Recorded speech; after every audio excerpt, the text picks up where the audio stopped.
हम लोग डिफरेंशियल की बात करेंगे, इसमें कौन कौन से पार्ट्स होते हैं, कैसे वर्क करता है, सभी चीज़ों को हमको लोग डिटेल में जानेंगे। तो चलिए आइए हम देखते हैं इसमें कौन कौन से पार्ट्स होते हैं। सबसे पहले आपको जो दिख रहा है ये प्रोपेलर शाफ्ट का है। यहाँ से ही इंजन से पावर आती है इस प्रोपेलर शाफ्ट में, ठीक है। इसको गोल गोल नचेगा, घूमेगा, अगर रोटेट करेगा तो देखो हमारा चक्का दोनों व्हील भी है वो रोटेट कर रहा है, उधर वाले भी कर रहे हैं और इधर वाले भी कर रहा है। लेकिन इसके अंदर कौन कौन से और पार्ट्स होते हैं उसके बारे में जानेंगे। तो सबसे पहले जो पावर आती है ये प्रोपेलर के शाफ्ट के पास आती है। ये शाफ्ट और बड़ी होती, बस कट सेक्शन है, छोटा सा पार्ट है इसलिए दिखाया जा रहा है इतना सा। तो सबसे पहले प्रोपेलर शाफ्ट के पास पावर आएगी। अब थोड़ा यहाँ पे आइए, इसके बाद प्रोपेलर शाफ्ट से हमारा जो पावर जाता है वो पिनियन गियर के पास जाता है। ये जो छोटा सा गियर जो दिख रहा है ये पिनियन गियर है, ठीक है। पिनियन गियर से पावर फिर रिंग गियर के पास जाती है। ये जो बड़ा सा आपको दिख रहा है ये रिंग गियर है। इसके बाद जो रिंग गियर है, रिंग गियर के बाद स्पाइडर गियर के पास पावर जाती है। ये जो दो गियर जो दिख रहे हैं वो स्पाइडर गियर है। केवल यहाँ 2 ही गियर दिख रहे हैं लेकिन इसमें 4 गियर हैं, 2 पीछे भी लगे हुए जो हमें भी दिख नहीं रहे हैं। तो स्पाइडर गियर के बाद फिर साइड गियर के पास जाता है। ये जो गियर जो दिख रहा है वो साइड गियर है और इस साइड गियर से होते हुए पावर इसे होते होते और ये व्हील तक चले जाते हैं। लेकिन डिफरेंशियल का मुख्य फंक्शन है कि जो दोनों व्हील हैं उसको अलग अलग आरपीएम पे उसको रोटेट करवाना का इसका मुख्य फंक्शन है। हो सकता है इसका स्पीड ज़्यादा हो और इसका कम हो, या फिर इसका ज़्यादा हो और इसका स्पीड कम हो। डिफरेंशियल का काम वहाँ आता है जहाँ हमें कर्व यानी टेढ़े मोड़ पर हमको मोड़ना होता है गाड़ी को, तो वहाँ पे डिफरेंशियल बहुत इंपॉर्टेंट रोल निभाता है। तो डिफरेंशियल का 2 मुख्य कार्य आपको अभी समझ में आया होगा। पहला क्या है कि वो 90 डिग्री पर पावर रोटेट पहुँचा रहा है। ये पावर प्रोपेलर शाफ्ट में आ रहा है, यहाँ से फिर 90 डिग्री पर पावर पहुँचा रहा है। पहला काम तो आपको दिख गया। दूसरा काम क्या दिख रहा है कि ये दोनों व्हील है उसका जो आरपीएम अलग अलग हो सकता है, मतलब इसको कम स्पीड में रोटेट करवाए और इसको ज़्यादा स्पीड में। ये डिफरेंशियल का मुख्य कार्य है। तो चलो इसको हमको समझाने के लिए थोड़ा सा समझते हैं। थोड़ा नज़दीक आइए। देखिए यहाँ पे स्पाइडर गियर जो है इसके 2 मूवमेंट होते हैं।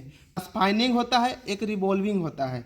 स्पाइनिंग मतलब हम लोग कहते हैं घूर्णन गति, और रिवॉल्विंग जो होता है उसको हम लोग परिक्रमण गति कह सकते हैं। जैसे हमारा जो पृथ्वी है वो सूर्य के चारों ओर 2 मोशन करती है ना, एक अपने अक्ष पर एक्सिस पर घूमती है जिसको घूर्णन गति स्पाइनिंग कहते हैं, स्पिनिंग, और जो दूसरा होता है उसका रिवॉल्विंग कहते हैं, जो सूर्य के चारों ओर अपने अक्ष पे चक्कर लगाते हैं जिसको रिवॉल्विंग कहते हैं, जिसको परिक्रमण गति कहते हैं। उसी तरह हमारा जो स्पाइडर ये दोनों गियर दिख रहे हैं, ये दोनों स्पाइडर गियर, इसके भी 2 मोशन होते हैं। एक तो ये रिंग के साथ मूव करेगा और दूसरा अपने अक्ष पे मोशन करता है। अपने अक्ष पर स्पाइनिंग करेगा और ये रिंग गियर के साथ रिवॉल्विंग मोशन करेगा, यानी परिक्रमण गति करेगा। तो स्पाइडर गियर का 2 गति होते हैं, पहला स्पाइनिंग, दूसरा रिवॉल्विंग, ठीक है। तो लेकिन जब गाड़ी स्ट्रेट चलती है, सीधी सीधी चलती है, तो ये जो दोनों व्हील आपको दिख रहे हैं ये दोनों का रोटेशन का आरपीएम सेम होता है, ना किसी का कम होगा ना बेसी होगा। कब? जब गाड़ी सीधे जाएगी, सीधे स्ट्रेट लाइन पे, तो दोनों व्हील होते हैं, दोनों का आरपीएम सेम होते हैं। लेकिन जब गाड़ी टर्न लेती है, जब किसी मुड़ाव पर गाड़ी पहुंचती है, तो उस केस में सेंटर से जो दूर व्हील हो गए उसको ज़्यादा आरपीएम की ज़रूरत होगी, उसको स्पीड ज़्यादा चाहिए, और जो सेंटर से नज़दीक होगा उस चक्के को धीरे धीरे घूमना चाहिए, तभी हमारी गाड़ी टर्न लेगी। अगर ऐसा नहीं होगा तो हमारे व्हील जो होंगे वो स्लिप करने लगेंगे, हो सकता है उसमें कोई खराबी भी हो सके, टूट फूट भी हो सके। तो इस तरह हम कह सकते हैं कि जब गाड़ी टर्न लेती है कि उस केस में दूर वाले जो व्हील होते हैं उसको ज़्यादा चलना पड़ता है और जो नज़दीक वाले व्हील होते हैं उसको कम चलना पड़ता है। तो जो कितना ज़्यादा चलना पड़ता है इसका लिए हम कह सकते हैं कि स्पाइनिंग स्पीड, जो स्पाइडर गियर का स्पाइनिंग स्पीड और रोटेशनल स्पीड है ना, या फिर रिवोल्यूशनल स्पीड। तो रिवोल्यूशन और स्पाइनिंग दोनों का स्पीड का जो योग होता है, बाहर वाली चक्का होता है उसी स्पीड से वो रोटेट करता है। और जो अंदर वाले जो व्हील होते हैं वो स्पाइनिंग और रिवोल्यूशन का जो स्पीड होता है दोनों का डिफरेंस होता है। तो तो बाहर वाले जो व्हील होते हैं वो कितना स्पीड से नचेंगे, वो स्पाइनिंग और रिवोल्यूशन के दोनों के स्पीड के योग के बराबर होंगे, और जो अंदर वाले होंगे स्पाइनिंग और रिवोल्यूशन के स्पीड के दोनों का अंतर होगा। तभी तो गाड़ी हमको जो सेंटर की ओर है, जो सेंटर से नज़दीक है, उसको कम स्पीड मिलेगा और बाहर वाले को ज़्यादा स्पीड मिलेगा। तो बाहर वाले में प्लस रोटेशन यानी रिवोल्यूशन और स्पाइनिंग का योग, और अंतर वाला स्पाइनिंग और रिवोल्यूशन का डिफरेंस, अंतर। तो ऐसा करने में हमें केवल और केवल डिफरेंशियल मदद करता है। जैसे अब आपको करके दिखाते हैं कि अभी ये हमें प्रोपेलर शाफ्ट के साथ मिलता है, तो देखिए दोनों व्हील जो है वो रोटेट कर रहे हैं, ये भी कर रहे हैं और वो भी कर रहे हैं, दोनों व्हील रोटेट कर रहे हैं ना। लेकिन अगर हम चाहें कि एक व्हील को रोक दिया जाए और दूसरा को रोटेट कराया जाए तो ये भी पॉसिबल है।